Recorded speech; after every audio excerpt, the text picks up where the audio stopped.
They are really hard to find, and they don't want you to know where they are or what they do. Yeah. Because some of them, like moringa, isn't hard to find. Yeah. You know, so that's like, wow, you don't even know that. But like even like senna, I believe, can also be an abortifacient.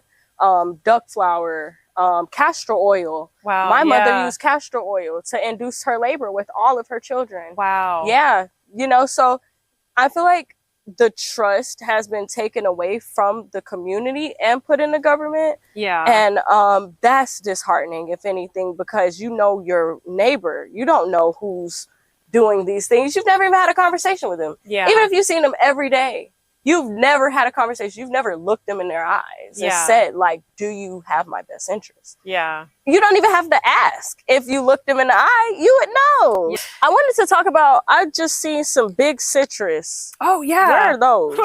Okay, right here. Yeah. Are these grapefruit or lime? This is Meyer lemons. Oh, cool. So this is just one of those Home Depot trees. Okay, I got mine too from there. Yeah, and so I'm going to see what happens. It looks like they're almost starting to like yellow, which is off season for them.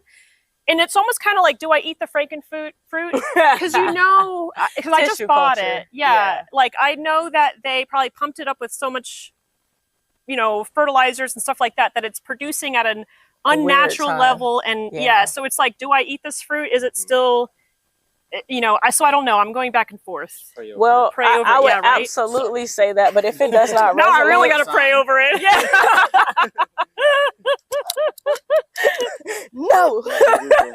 What does umbrella hitting fruit mean? Yeah, so this is a blood orange. Blood orange. Look at how big these leaves are. Is this what they're supposed to be? I don't know. This tree has been it was so these are huge. Tiny. And like, and trying to figure out where the graft line is, I get these. So underneath the grass line, look at how spiky this is. So that's under the graft line. Oh, wow. So that's the original jungle root fruit stock. Yeah. And then, so wild. I have to keep trimming that down. So we'll see. This is my first time trying citrus. Like I said, Christy grew up on a citrus farm. So I kind of wanted to pay homage to her heritage and Florida and where we're living. So we'll see about how the fruit, how it goes. Got you. Okay. So cool. And then those flowers, are those gaillardia? They are they're a perennial flower. I think I still have the thing.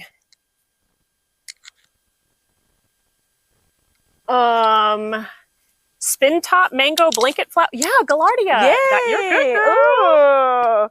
Yeah, they're so pretty. I've never seen a all yellow gaillardia. They usually have like red notes. Okay. Yeah, that's like a heat tolerant. Yeah, flower.